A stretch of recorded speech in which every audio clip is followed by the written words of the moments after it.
Oy,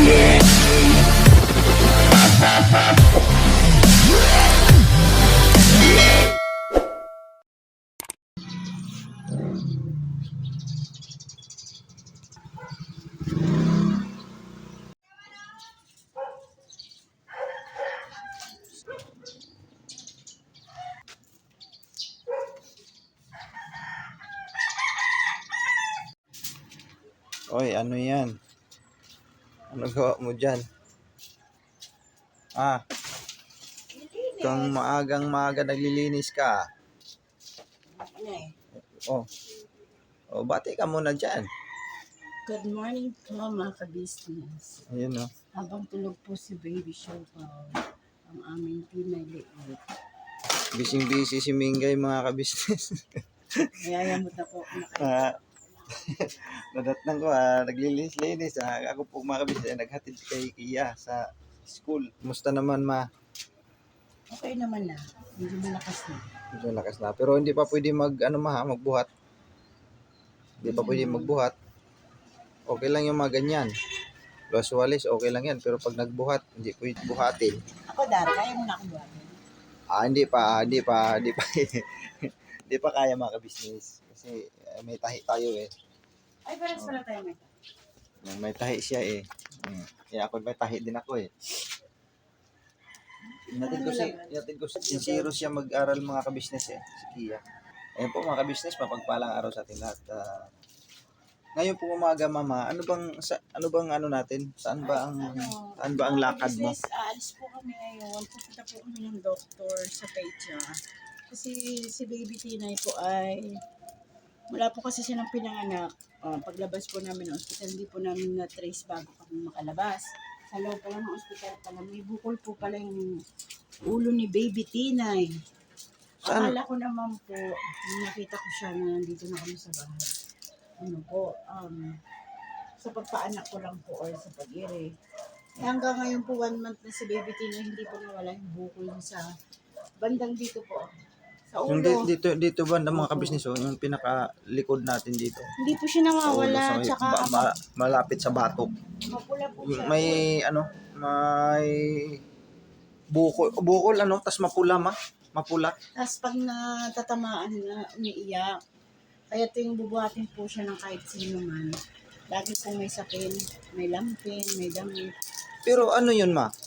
Lilitaw ba yun sa, di ba mga kapis may tinatawag na newborn? Hindi, dugo naman kasi yung newborn eh. Wala bang kinalaman nyo?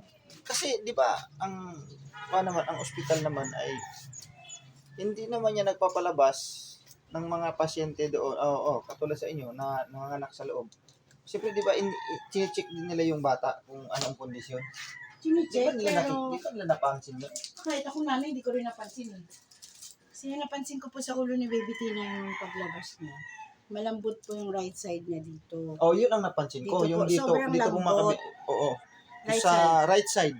Dito po. Dito po mga business. Yung right side niya malambot. May ano siya, may parang lumulubo ng konti tas malambot Malambot. Pero ngayon po kasi ay tumigas na.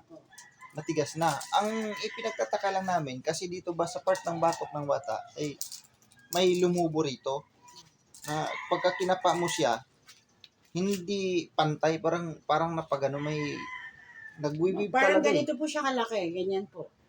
Nung nakalabas na kami ng ospital, hinawakan ko po siya, mayroon siyang pula, tapos may balat, na pulang-pula. Ang inisip ko po, nung baka sa pag-iri lang. Dito nga tayo sa, makaupo ka muna tayo. Yan po mga kabisnes. Baka mag-isip sa mga. Ha? Ang nanay kasi kailangan habang tulog yung bata, gumagalaw. Hindi mo pwedeng sabayan yung tulog niya. Wala kang magagawa. Yan ang problema namin yan mga kabisnes dahil siyempre nakapag-alala yung ganun eh. Sana, ngayong araw na to, pupunta nga kami ngayon sa Pedya para maipa-check namin, may pa-check up namin kung ano yung kondisyon ng bata. Kasi hindi naman din bakas sa mukha ni Baby Tinay kung ano yung hindi naman kasi ikaw mag-apang kasama niya eh. Ano bang basta mahawakan po yung sa batok niya yung ulo niya dito. Dito ba? Nasasaktan. Nasasaktan siya pag walang sapin. Ayun, yan ang problema ngayon.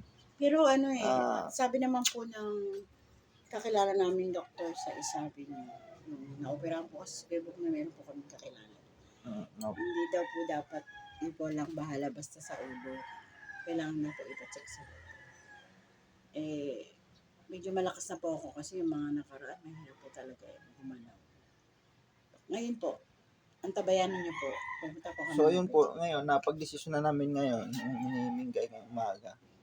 Siguro maring magpaalam muna tayo kay... Kaya atin nakapagpaalam na. Nakapagsabi ka na, ako magsabi rin siguro ko ngayon maka-business kay kuya na samahan ko muna to si Mingay.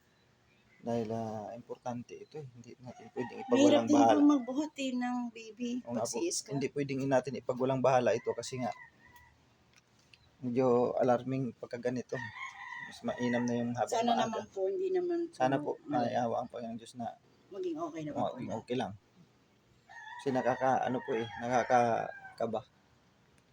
Kasi siyempre, bata kasi yun, hindi po makapagsalita ang mga business eh.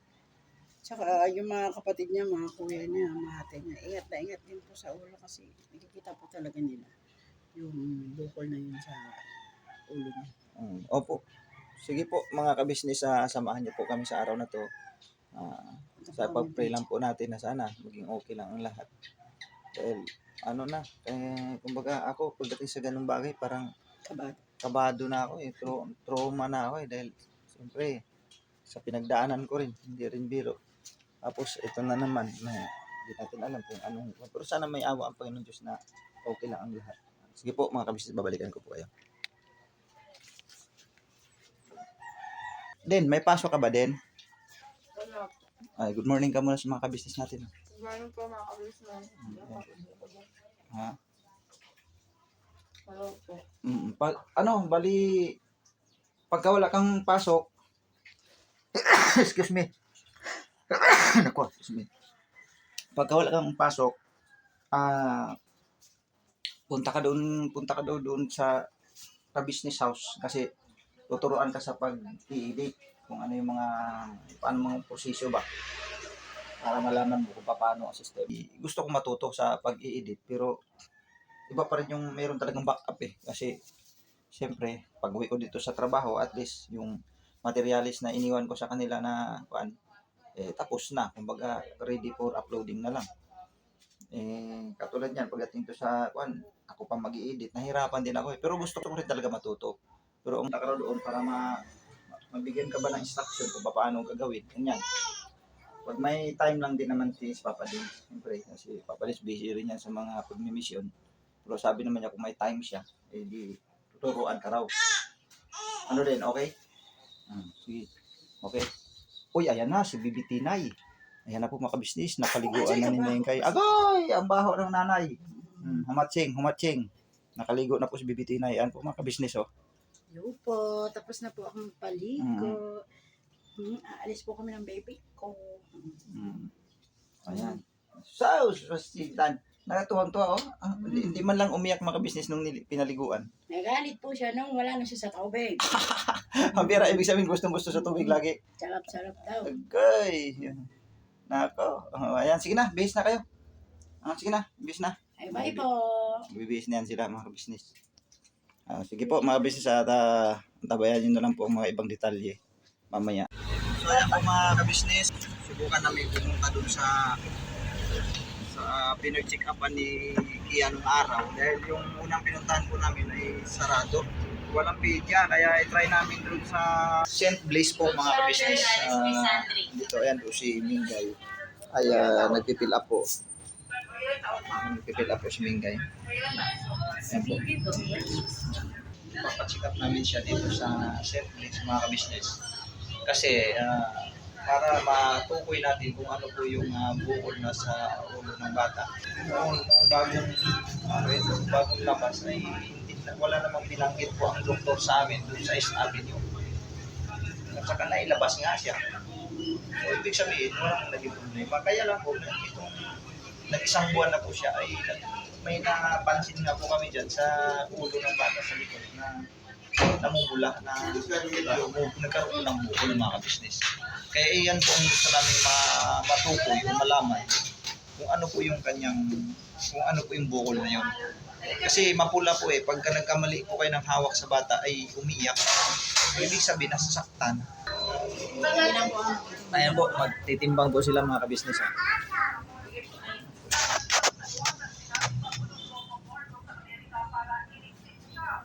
Ayan po, tinitimbang po yan mga kabisnes. Bata. Ayan po.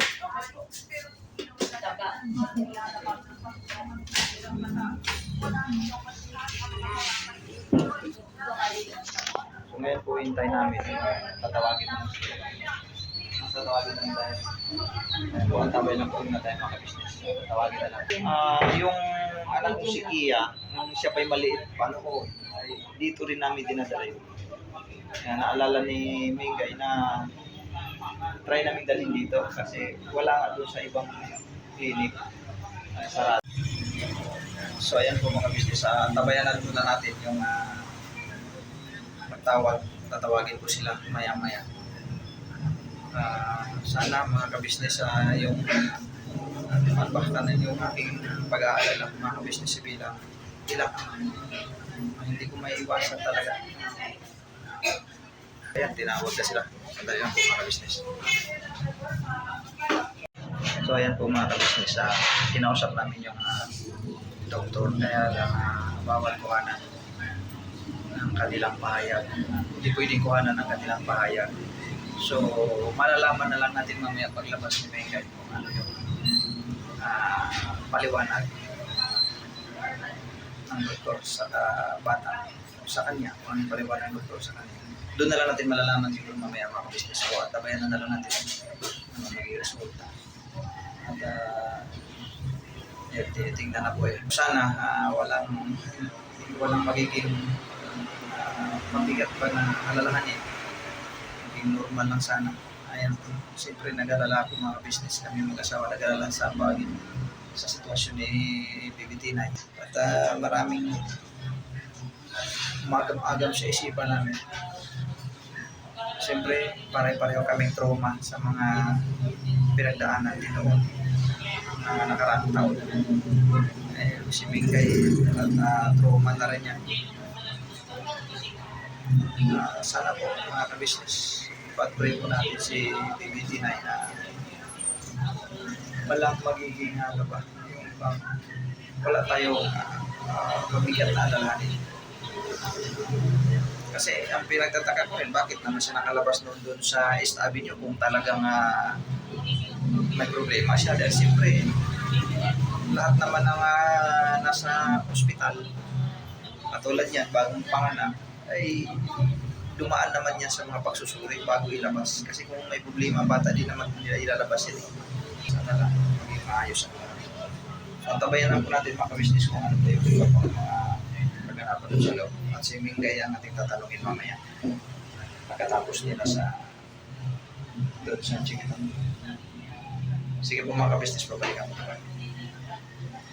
So ayan po mga ka-business, mayroong bigay na reseta pero hindi doon sa kanyang bukol. Ayan ang na-address dito ngayon yung rasis ng bata. So pansamantala binigyan ng paunang lunas yung rasis kasi may rasis po siya sa katawan. Pero yung tungkol doon sa bukol ay may tinatawag sila doon, tinatawag nila madyoma. Pero ano siya, ang sabi nila doon ay anong reason? Kusa lang daw yung tumubo at kusa lang din mawawala. So bukas ay pababalikin kami rito 8 o'clock onwards or either tatawag kami muna sa doktor bago kami pupunta dito. So doon titingnan ng pidya, kuhanan siya ng dugo at doon malalaman pa lang. So medyo makapaba pa rin itong proseso na gagawin. So antabayanan lang po natin itong mga ka-business dahil wala pa namang wala pang resulta. Kumbaga ngayon, pina-check lang muna. Yun, nalaman namin na mayroong tinatawag silang madyoma. Kusa daw yung tumutubo, pero kusa lang din umaalis. Kusa nawawala. So salamat at medyo magaan ang aking kalooban mga ka-business dahil sa narinig namin sa sinasabi ng doktor hindi naman daw siya ganun ka problema. No? So ganun pa man, pero bukas kukuhanan siya ng dugo. Kasi maaaring yung tumubo daw na yan ang bukol na yan, maaaring nasa message daw, ganyan. So malalaman bukas po yun. Yung mismong pidya na ang magpapaliwanag. Kaya lang hindi natin makuhanan ng video doon sa mismong magpapaliwanag kanina ng bawan. Doon nakinig lang ako na hindi namin na-videohan. So okay lang naman. Nagdala namin sila. So yan po mga business, nakabili ng si Bingay ng gamot doon sa rasis. Mga resita yan. Yung para sa rasis ng bata. Ay, ito lang po ito rasis na nakabili na. Sige po mga business, nandito lang muna. Maraming salamat. So ayan po mga ka-business, si Mingay ang kausap kanina dun sa loob dahil hindi ako makakapasok dahil bawal po kuhanan ng video. So ngayon po, si Mingay ang magpapaliwanag kung ano yung binanggit ng doktor sa kanya. Ma, paki-explain nga mga ma. So yun po mga ka-business, babalik pa po kami bukas kasi po, buwanan pa po natin po si Baby Pinay. Kasi po yung, iba po, meron pa po kasi kami pinag-check sa kanya eh. Katulad po ng rasis na, marami na po siyang rasis sa face, hindi po nawawala. Pwede po sa tiyan.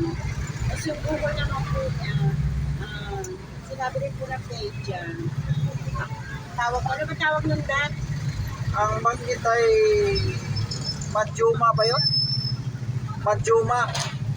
Madyoma po. Ang tawag dito po sa buko ni Baby. Eh, ito naman daw po ay hindi naman po delikado. Sabi po ng page, kusa naman daw po itong tumutubo, kusa rin po siyang nawawala. So, hindi na po natin kailangan ibangan pa po kasi hindi naman po ang panggit sa amin.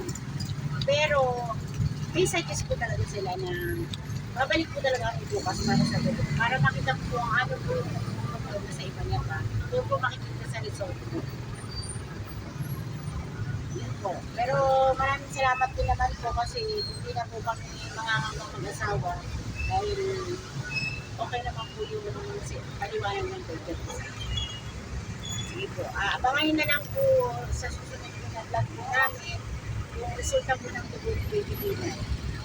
Maraming salamat po sa pagsama po sa amin, sa aming po ng vlog. At salamat din po sa mga nag-pray po sa amin. So ngayon, dumaan muna kami dito sa palengke.